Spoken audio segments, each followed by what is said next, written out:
Olá, bom dia pessoal. Vamos lá no nosso cafezinho de hoje, domingo maravilhoso, né, que o Senhor escolheu para nós. Tomar esse cafezinho com você, principalmente recheando ele com a palavra do Senhor, para mim é uma alegria a cada domingo.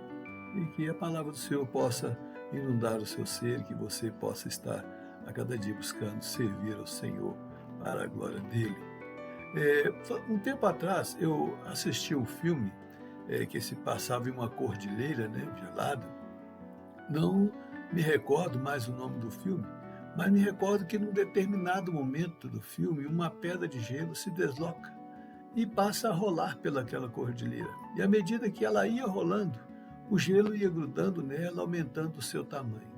Lembro que ao chegar lá embaixo, ela causou uma destruição de uma casa por inteiro, devido ao tamanho que ficou. Nós estamos estudando o capítulo 11 de 2 Samuel, que narra o adultério de Davi com Batseba e algo que poderia ser resolvido de maneira mais prática devido às ações de Davi, que Davi tomou, né, para tentar esconder e manter escondido o seu ato pecaminoso. Esse ato foi se avolumando, como vimos aí no versos 6 a 13. Mas estava apenas no trajeto, né, como aquela pedra que rolou da montanha e foi se avolumando. E a partir do verso 14 nós veremos que vai crescer mais ainda. Vamos ao texto então de hoje. Verso 14 diz assim: Pela manhã Davi escreveu uma carta a Joabe e lhe a mandou por mão de Urias. Se não tivéssemos conhecimento do restante do texto e parássemos, né, a nossa leitura aqui, poderíamos imaginar que Davi teceu os maiores elogios sobre Urias a Joabe, informando-o de seu temor a Deus e de como ele era solidário ao que estava ocorrendo com o povo e com o exército de Davi. Mas, ao lermos o verso 15, nós vemos que não é isso que acontece. Escreveu na carta dizendo: Ponde Urias na frente da maior força da peleja e deixai-o sozinho para que seja ferido e morra. Davi falhou por 2 vezes em encobrir o seu pecado com Batseba. Agora, o desespero toma conta do seu coração e planeja o assassinato de Urias, contando com a sua lealdade, entregando a ele o que eu diria aqui, a sua sentença de morte. A primeira coisa que observa é a capacidade de Davi de enviar uma carta como esta, né, pelas mãos da própria vítima. Como o coração de Davi foi envolvido pelo medo e frustração ao ponto de planejar algo tão macabro.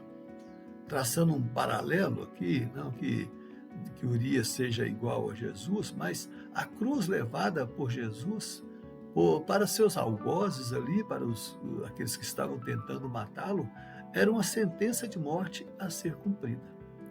É certo que Jesus ele tinha pleno conhecimento de tudo que estaria para acontecer com ele e que tudo estava sujeito à vontade do Pai e não a de homens. Mas no caso de Jesus, esta sentença estava reservada para os homens, para mim e para você. Como não teríamos e nem temos condições de pagar, por isso Jesus fez esse sacrifício em nosso favor. Urias, ele não tinha conhecimento do que Davi planejou e que estava sendo planejado para a sua vida. E inocentemente ele leva aquela sentença de morte ao seu líder, cumprindo a vontade do seu rei.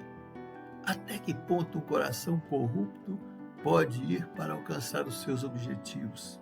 E é isso que devemos pensar a nosso respeito. Nós não temos condições de medir o que está em nosso próprio coração. Imagina saber o que passa no coração do nosso próximo.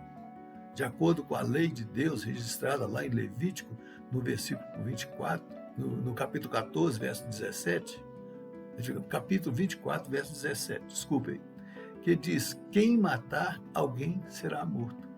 Davi se envolve em outro crime passivo de morte. E ele tinha conhecimento da lei do Senhor. Isto é uma prova para todos nós de quanto a graça do nosso Deus não é presente na nossa vida. A tendência do ser humano é pensar que tudo é normal, preenchendo o coração com as ações do pecado, nos levando à morte espiritual. Joabe então recebe aquela carta, né, e cumpre ali cabalmente as ordens do rei. Nos versos 16 e 17, nos é citado o desfecho da batalha. Tendo, pois, Joabe sitiado a cidade, pôs Urias no lugar onde sabia que estavam homens valentes.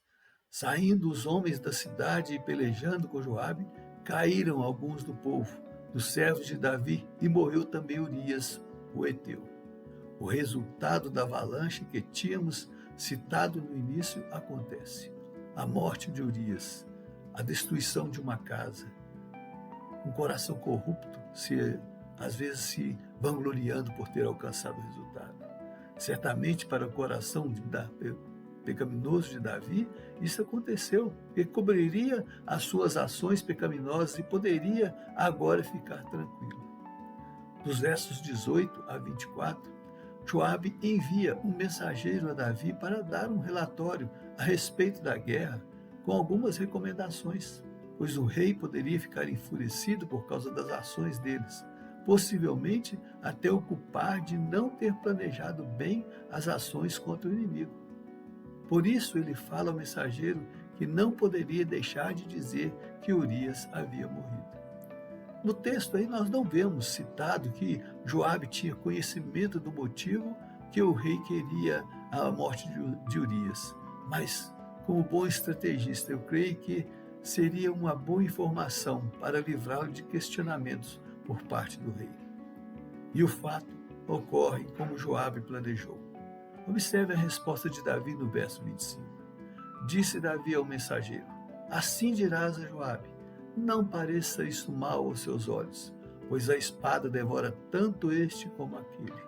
Intensifica a tua peleja contra a cidade e derrota-a, e tu anima a Joabe.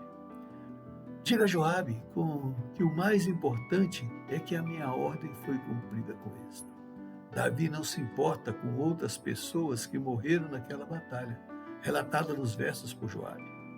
O que podemos entender é que o coração de Davi se sentiu aliviado por ter alcançado o seu objetivo de esconder o seu pecado.